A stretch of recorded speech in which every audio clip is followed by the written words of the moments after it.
No dia 27 de maio, eu publiquei aqui no canal um vídeo que mostrava as previsões da Covid-19 aqui no Brasil, feitas pelo Instituto de Métricas e Avaliação em Saúde, que é vinculado à Universidade de Washington. Eu vou até colocar o card aqui desse vídeo para que vocês possam dar uma olhada.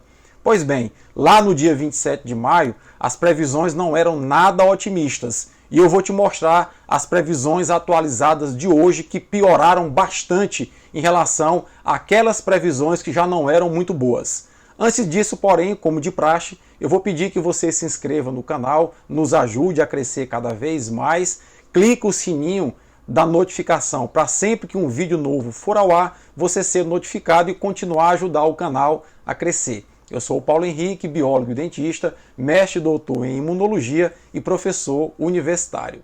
Pois é, gente, lá no dia 27 de maio, por sinal foi o dia do meu aniversário, eu postei aqui no canal um vídeo em que a Universidade de Washington, através do Instituto de Métricas e Avaliação em Saúde, traçava um panorama não muito legal para o Brasil em relação à Covid-19. Eu vou te mostrar só dois gráficos daquela época para comparar com os dados de hoje, para a gente dar uma olhada. Lá naquela época o Instituto mostrava que por volta do dia 3 ou 4 de agosto nós teríamos um acumulado de 125 mil mortes por Covid-19 no Brasil. Na melhor das hipóteses, esse número seria 67 mil mortes. Na pior das hipóteses, seria 218 mil mortes, ficando aí na média com algo em torno de 125 mil mortes.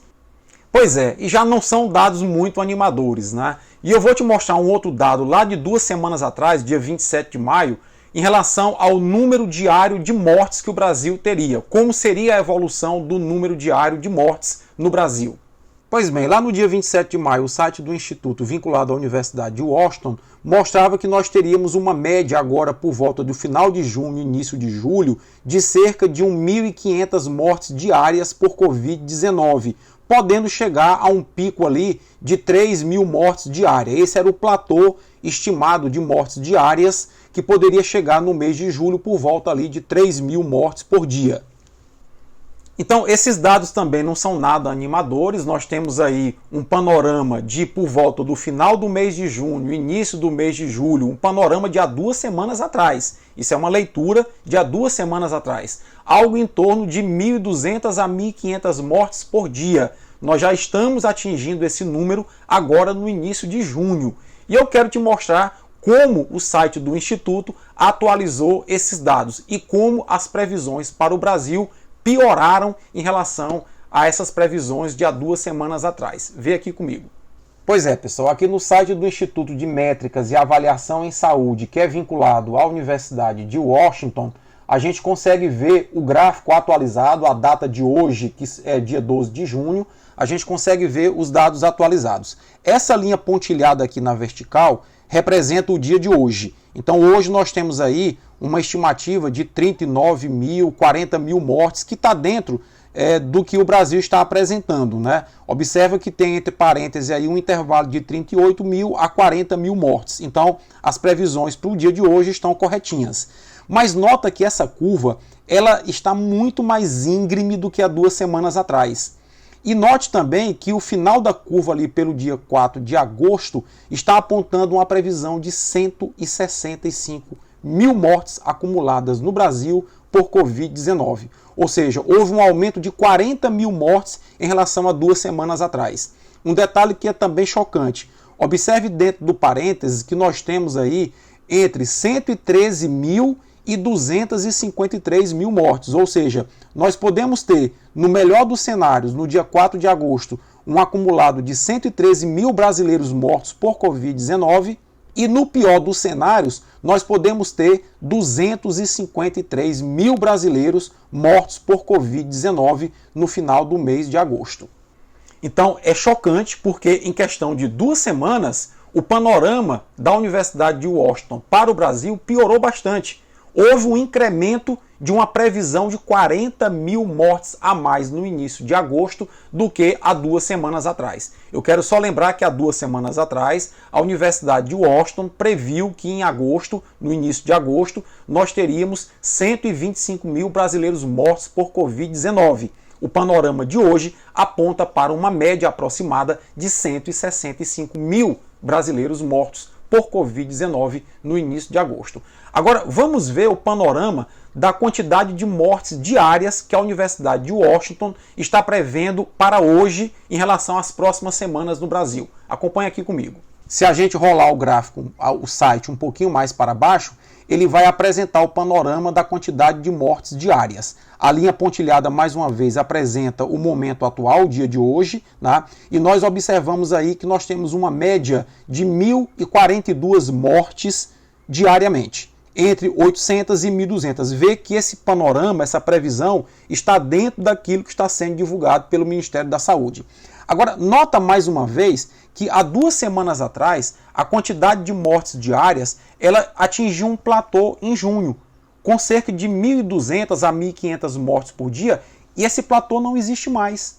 Ou seja, aquele platô de há 2 semanas atrás virou uma curva ascendente, onde nós iremos chegar aí no final de julho, início de agosto, com a previsão, gente, de 5.200 mortes num único dia. Note também que essa é uma mediana entre o número mais otimista, que seria 2.147 mortes no início de agosto, até o panorama mais pessimista, que seria, pasmem, 10.859 mortes em um único dia. Isso são mortes diárias. Esses números são simplesmente alarmantes. Pois é, pessoal, e os números são simplesmente chocantes. Há 2 semanas atrás eles eram alarmantes, passaram a ser chocantes. Você observa que nós temos agora mortes diárias. Essa última curva que eu mostrei, ela virou uma ascensão, e uma ascensão muito íngreme, com a possibilidade de nós termos no início de agosto nada mais, nada menos do que até 10.000 mortes por dia por Covid-19 no Brasil. Isso é um drama nacional que as pessoas estão longe de imaginar o impacto que isso vai ter em nossas vidas. Eu lembro a vocês que a doença está agora se interiorizando, todos os dados apontam para isso, que a doença está saindo das grandes cidades para as pequenas cidades do interior do Brasil, e nós sabemos que são exatamente as pequenas cidades do interior do Brasil que não têm leitos suficientes de UTI, algumas cidades sequer têm leito de UTI, e não tem também equipes médicas especializadas em intensivismo que poderiam dar suporte às pessoas que serão contaminadas com a Covid-19. Queria também chamar a atenção para vocês para um fato. Há 1 semana que o Brasil diariamente vem registrando algo em torno de 30.000 novos casos de Covid-19 por dia. Os Estados Unidos, no auge da pandemia, registraram isso, cerca de 30.000 novos casos diariamente. Só que aí há uma grande diferença. Os Estados Unidos testam algo em torno de 25.000 pessoas para cada 1 milhão de habitantes. É um dos países que mais testa para a Covid-19. O Brasil está no lado oposto. É um dos que menos testam para a Covid-19. Nós testamos menos que o Peru, menos que a Argentina, menos que o Chile. Nós testamos, em média, entre 3.500 e 4.000 pessoas a cada 1 milhão de habitantes. Isso significa que no Brasil nós estamos chegando a 30.000 novos casos por dia de Covid-19, testando muito pouco. Isso representa o quê? Nós estamos tendo uma doença subnotificada. Possivelmente há muitos mais casos de Covid-19 no Brasil do que os 800.000 casos que foram divulgados ontem pelo Ministério da Saúde e pelo consórcio de empresas de comunicação que está monitorando a evolução dos casos da Covid-19. E por tudo isso que eu mostrei aqui para vocês, eu acredito que o que está acontecendo atualmente com o Brasil e o que irá acontecer nas próximas semanas é fruto de uma má gestão para o enfrentamento da Covid-19. Não houve planejamento, não houve uma liderança que articulasse o Brasil, as correntes políticas das mais variadas ideologias, as instituições, os governos de estado, as prefeituras de grandes cidades para o enfrentamento dessa doença. Houve, na verdade, uma guerrinha ideológica, e ainda hoje essa guerrinha ideológica existe, e isso tem feito muito mal para o nosso Brasil. Eu tenho pena de que no momento que nós estamos enfrentando essa crise pandêmica muito séria, nós não tenhamos um presidente da República à altura de conduzir a nação para o enfrentamento dessa grave ameaça que vai principalmente afetar populações carentes, de baixa renda, de periferia e de pequenas cidades. Eu sinto muita pena de nós brasileiros, eu estou muito compadecido, muito comovido com esses dados, por nós não termos tido a habilidade de escolher um presidente que fosse um líder, que fosse uma pessoa à altura de responder pelas ações do nosso país. Ao contrário, nós temos um presidente que passeia de jet ski, que anda de helicóptero acenando para as manifestações em apoio à sua pessoa, enquanto milhares de brasileiros morrem e milhões de brasileiros estão expostos a esse drama chamado Covid-19. E a última coisa que me resta fazer nesse vídeo, que eu esperava não trazer essas más notícias para vocês, é pedir a você que tome muito cuidado com a sua higiene pessoal. Evite levar as mãos à boca, nariz e aos olhos. Lave a mão regularmente com água e sabão até a altura do pulso.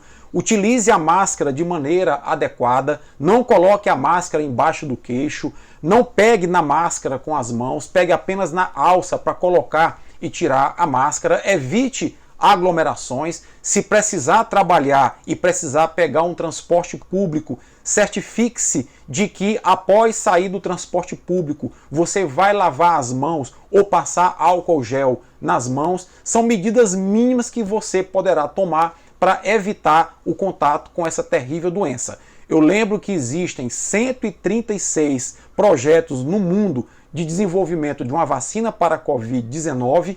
Lembro também que desses, 2 estão sendo testados aqui no Brasil para potencialmente no ano que vem nós termos acesso a essa vacina. Mas no momento, sair do isolamento social representa colocar lenha na fogueira. Entenda o vírus, o coronavírus, como sendo um fogo e tudo que ele quer é madeira ou papel para aumentar esse fogo. E nós estamos rompendo o isolamento, nós estamos, na verdade, colocando papel e madeira nesse fogo e ele vai ficar muito, mas muito grande. E por fim, eu diria a vocês que o coronavírus cobra de nós solidariedade. Solidariedade para ajudar, inclusive financeiramente, quem está numa situação pior do que a gente. Solidariedade para, se você perceber algum sintoma que se confunda com a Covid-19, como dor de garganta, dor de cabeça, coriza e até mesmo febre, procure um posto de saúde e, se não conseguir fazer o teste, fique isolado em casa por pelo menos 14 dias, até os sintomas desaparecerem e até uma possível fase contagiosa que você tenha desaparecer. E aí você poder se expor a outras pessoas sem o risco de passar para elas a Covid-19. Isso é o mínimo que nós podemos fazer. E eu também não posso deixar de encerrar esse vídeo com uma dura crítica ao nosso presidente da República, que é uma pessoa que está o tempo todo negando a importância da doença, é um obscurantista e recai sobre os seus ombros toda a responsabilidade pela situação que nós temos atualmente. Não adianta querer transferir a culpa para governadores e prefeitos, quando, na verdade, a responsabilidade de articular as lideranças políticas e as instituições desse país, lá no início da crise, lá em janeiro, quando já se mostrava uma tendência da Covid chegar ao Brasil, cabe ao líder maior de uma nação, que é o presidente da República. A essa responsabilidade, Jair Messias Bolsonaro não poderá fugir. E nós não deixaremos de fazer uma cobrança dura quanto à responsabilização desse crime, desse genocídio que irá acontecer e que já está acontecendo com o nosso país. Forte abraço a todos, desculpa pelo desabafo aí no final.